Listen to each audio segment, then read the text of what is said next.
نے ارشاد فرمایا جو تھوڑی نعمتوں کا شکر ادا نہیں کرتا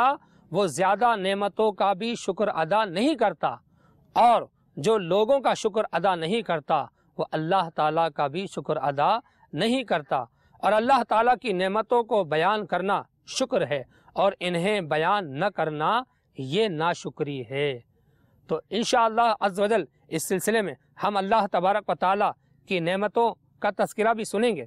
کہ خدا احکم الحاکمین جل جلالہ کی بے شمار نعمتیں ساری کائنات کے ذرے ذرے پر بارش کے قطروں کی گنتی سے بڑھ کر اور درختوں کے پتوں سے بھی زیادہ، بلکہ دنیا بھر کے پانی کے قطروں سے بھی زیادہ اور ریت کے ذرات سے بھی زیادہ ہر لمحہ ہر گھڑی بن مانگے طوفانی بارشوں سے بھی تیز تر برس رہی ہے، جن کو شمار کرنے کا تصور بھی نہیں کیا جا سکتا۔ اور اس کا اعلان خود خدائے حنان و منان عز و جل نے اپنے پیارے کلام قرآن پاک میں اس طرح فرمایا۔ چنانچہ پارہ نمبر 14 سورۃ النحل میں اللہ تبارک و تعالیٰ کا ارشاد ہے وَإِن تَعُدُّوا نِعْمَةَ اللَّهِ لَا تُحْصُوهَا، ترجمہ قرآن کنز ایمان،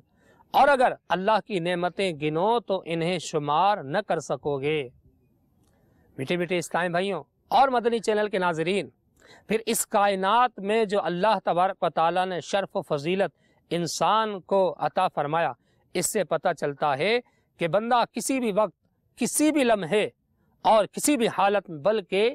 کسی بھی صورت میں اپنے خالق و مالک عز و جل کی بے حد بے شمار نعمتوں سے لا تعلق نہیں ہو سکتا۔ اس کا اندازہ محض ایک لقمے سے لگایا جا سکتا ہے کہ جو نہ صرف خود ایک نعمت ہے بلکہ اس کے دامن میں بے حد و بے حساب نعمتیں ہیں کہ کن کن مراحل سے گزر کر وہ لقمہ اس قابل بنتا ہے کہ اس سے غذا حاصل کی جائے۔ ان چیزوں پر غور کرنے کی ضرورت ہے، اور ہمیں معلوم ہے کہ لقمہ دو چیزوں کا مجموعہ ہوتا ہے، ایک روٹی اور دوسرا سالن، اور یہ بھی ہمیں معلوم ہے کہ روٹی جو ہے یہ آٹے سے بنتی ہے اور آٹا گندم سے حاصل کیا جاتا ہے۔ اب سنیے کہ سالن گوشت اور سبزی سے بنتا ہے، ان سے تیار ہوتا ہے، یا سبزی ہوگی یا پھر گوشت ہوگا، اور جن جانوروں کا گوشت کھایا جاتا ہے ان کی نشو و نما گھاس سے ہوتی ہے، اور سبزی اور گھاس کی پیداوار زمین سے ہوتی ہے۔ المختصر یہ کہ روٹی اور سالن کا حصول زرعی پیداوار پر موقوف ہے، اور زرعی پیداوار میں زمین و آسمان کا بڑا دخل ہے، کیونکہ اناج اور سبزیوں اور ان کے ذائقوں کے لیے سورج کی حرارت، چاند کی کرنوں، ہواؤں، بادلوں، بارشوں، دریاؤں اور سمندروں کی ضرورت ہے۔ سمندروں سے بخارات جب اٹھتے ہیں تو پھر بادل جا کے بنتے ہیں، اور ان سے بارش برستی ہے، اور وہ بارش کھیتیوں کو سیراب کرتی ہے، اور کسان کتنی محنت مزدوری کے بعد، کتنی محنت و مشقت کے بعد کسان جا کے ان کھیتیوں کو تیار کرتا ہے، اور پھر یہ بارش برس کر پھر کھیتیاں پک کر تیار ہوتی ہیں، اور پھر انہیں کاٹا جاتا ہے،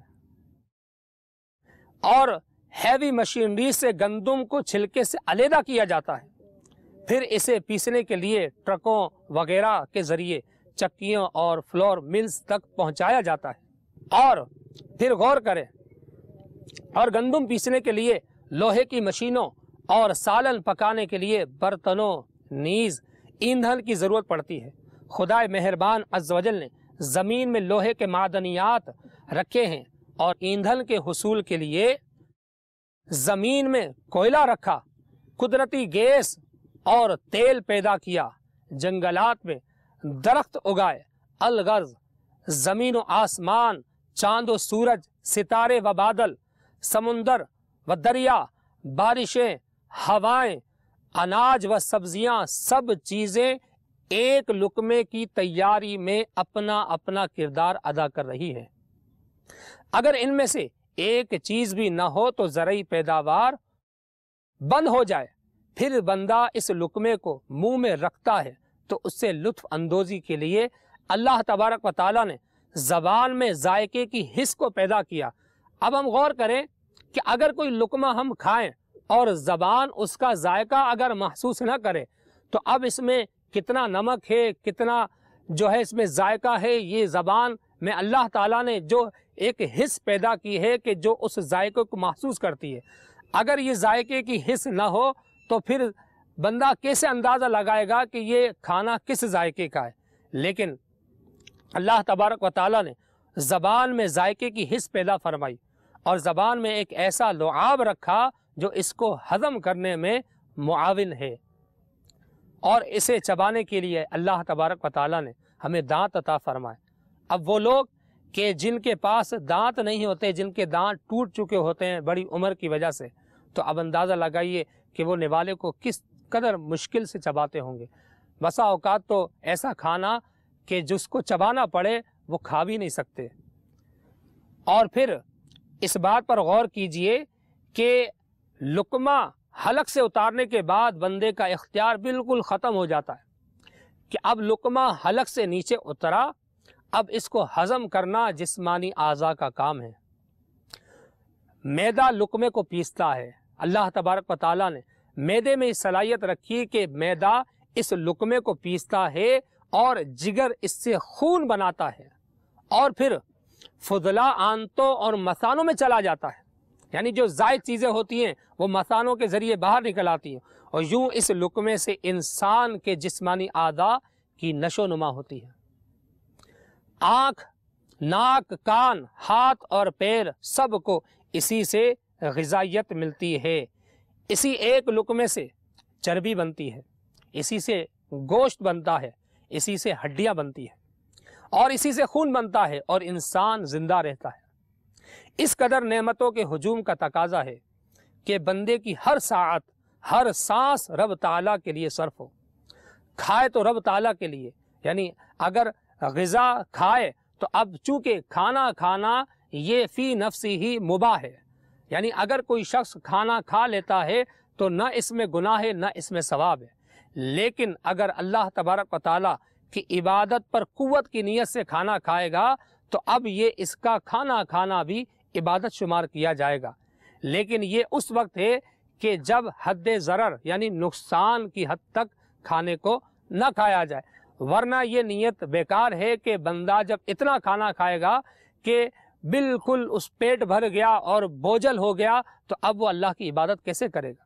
یعنی اتنا کھانا کہ جو نارمل غذا ہوتی ہے اتنی کہ اللہ تبارک و تعالیٰ کی عبادت پر قوت حاصل کرنے کی نیت سے جب کھانا کھایا گیا تو اب یہ کھانا اس کے لیے عبادت ہو جائے گا۔ کھائے تو اللہ تعالیٰ کے لیے، پیے تو رب تعالیٰ کے لیے، چلے تو رب تعالیٰ کے لیے، یعنی اس کا چلنا اللہ تبارک و تعالیٰ کی رضا کے کاموں کے لیے ہو، نیکی کی دعوت کے لیے چلے، اجتماع میں شرکت کے لیے چلے، یا علم دین حاصل کرنے کی طلب میں چلے، یا اللہ تبارک و تعالیٰ کے بندوں کی مدد کے لیے ان پاؤں کو استعمال کرے، تو یہ اس کا چلنا بھی اللہ تعالیٰ کے لیے ہوگا اور یہ بھی عبادت میں شمار کیا جائے گا۔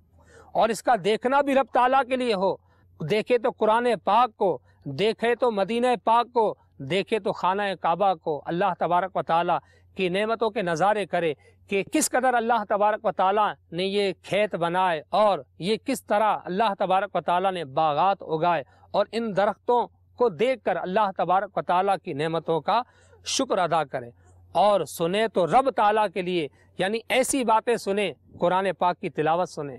نعت رسول مقبول سنیں، لوگوں کی غیبت ہرگز نہ سنیں، اسی طرح جھوٹے قصے، کہانیاں اور اس طرح کی تفریحی باتیں ہرگز نہ سنیں۔ اس کا سننا بھی اللہ تعالیٰ کے لیے ہو، یہ بھی اللہ تبارک و تعالیٰ کی نعمت ہے۔ اور جب بولے تو اللہ تعالیٰ کے لیے، کسی کو نیکی کی دعوت دے، اس زبان سے اللہ کے کلام کو پڑھے، اس زبان سے نبی پاک صلی اللہ علیہ وسلم کی تعریف و توصیف بیان کرے، اور پھر جب اس کا یہ بولنا اللہ تعالیٰ کی رضا کے لیے ہوگا تو یہ سب کا سب عبادت شمار کیا جائے گا۔ اور اسی طرح سوئے تو رب تعالیٰ کے لیے کہ سونے سے پہلے تجدید ایمان کرے اور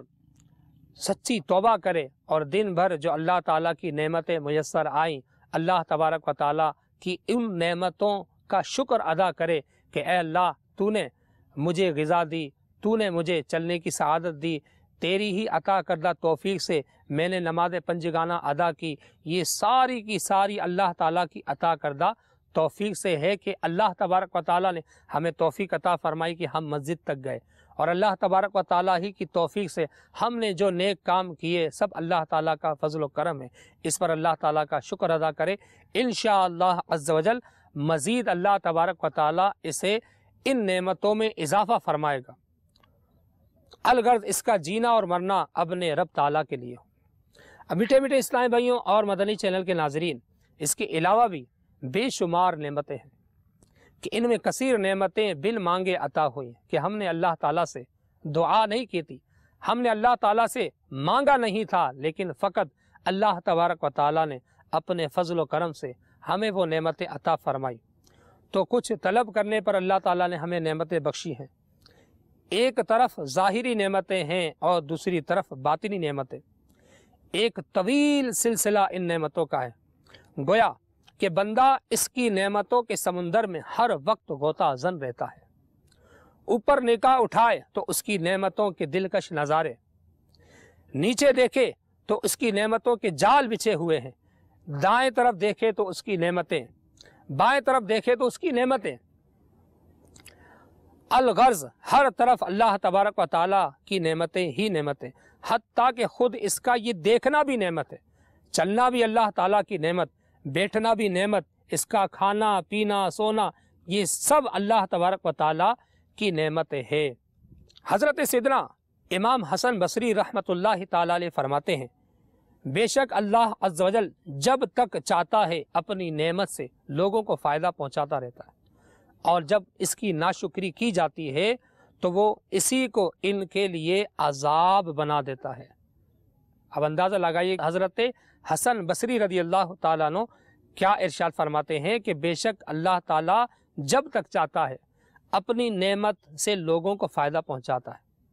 اور جب اس کی ناشکری کی جائے، نعمتوں کا شکر ادا نہ کیا جائے تو وہ اسی کو ان کے لیے عذاب بنا دیتا ہے۔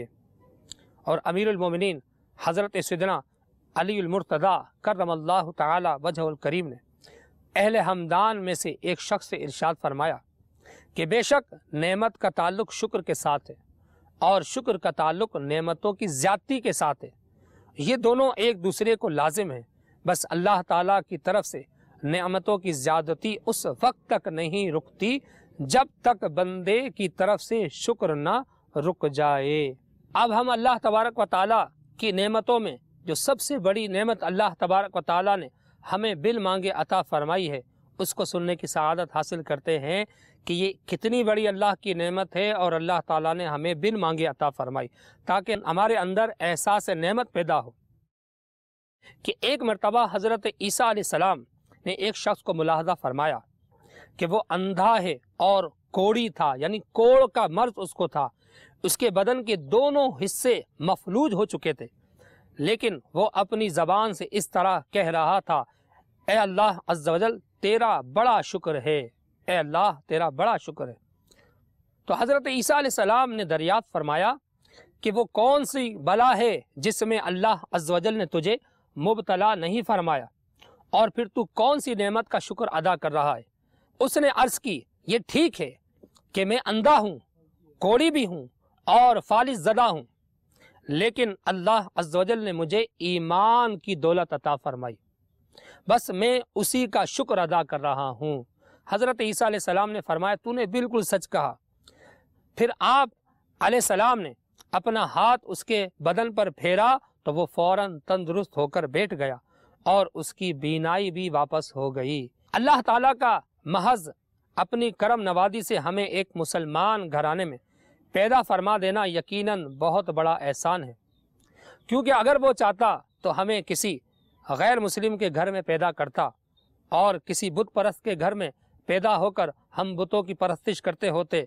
یا کسی مجوسی کے گھر میں پیدا ہوتے اور آگ کی پرستش کرتے ہوتے، لیکن اللہ تبارک و تعالیٰ نے اپنے فضل و کرم سے ہمیں مسلمان گھرانے میں پیدا کیا اور ہم مسلمان ہوئے۔ کوئی شخص بھی یہ نہیں کہہ سکتا کہ میں نے دنیا میں آنے سے پہلے اللہ کی بارگاہ میں دعا کی تھی کہ اے اللہ تو مجھے مسلمان پیدا کرنا، لیکن اللہ تعالیٰ نے ہمیں اپنے فضل و کرم سے مسلمان گھرانے میں پیدا کیا، اور یہ ایمان کی دولت اللہ تعالیٰ نے ہمیں بل مانگے عطا فرمائی۔ یہی دولت اسلام ہے جس کی برکت سے بوقت موت ہم پر خصوصی رحمتوں کا نزول ہوگا۔ یعنی موت کے وقت اللہ تعالیٰ کی رحمتوں کا نزول اسی ایمان کی برکت سے ہوگا، اور اسی کی برکت سے ہماری قبر جنت کے باغوں میں سے ایک باغ بنے گی، اور اسی ایمان کے وسیلے سے میدان محشر میں رحمت عالم صلی اللہ علیہ وسلم کی شفاعت اور سیدھے ہاتھ میں نام اعمال عطا کیا جائے گا۔ میٹھے میٹھے اسلامی بھائیوں، اسی ایمان کے صدقے میں پل صراط پر جب جہنمی کٹ کٹ کر گرتے ہوں گے، اللہ تبارک و تعالیٰ کے فضل و کرم سے آسانی سے گزرنا اور پھر جنت میں داخلہ نصیب ہوگا۔ یہ اسی ایمان کی برکت ہے۔ اب اندازہ لگائیے کتنی بڑی نعمت اللہ تعالیٰ نے ہمیں بل مانگے عطا فرمائی۔ اور اس کے برعکس اگر ہم کسی غیر مسلم کے گھر میں پیدا ہوتے اور اپنی تمام زندگی باطل عقائد کے ساتھ گزارتے تو ہو سکتا ہے کہ دنیا میں تو آرام مل جاتا، دنیا آرام سے گزر جاتی، لیکن جیسے ہی ملک الموت علیہ السلام دروازہ زندگی پر دستک دیتے، ہمیشہ ہمیشہ کے لیے مصیبتیں، آفتیں اور سخت عذابات ہمارا مقدر بن جاتے، کیونکہ مشرکین کے لیے دروازہ مغفرت کا بند ہو جانا، جنت سے محروم رہ جانا اور دوزخ میں ہمیشہ ہمیشہ رہنا حکم قرآنی سے ثابت ہے۔ چنانچہ سورہ نساء میں اللہ عز و جل نے ارشاد فرمایا، ان اللہ لا یغفر ان یشرک بہ ویغفر ما دون ذلک لمن یشاء، بے شک اللہ عز و جل اسے نہیں بخشتا کہ اس کے ساتھ کفر کیا جائے، اور کفر سے نیچے جو کچھ ہے جسے چاہے معاف فرما دیتا ہے۔ اس آیت پاک کے تحت تفسیر خزائن العرفان میں لکھا ہے کہ معنی یہ ہے کہ جو کفر پر مرے اس کی بخشش نہیں، اس کے لیے ہمیشگی کا عذاب ہے، اور جس نے کفر نہ کیا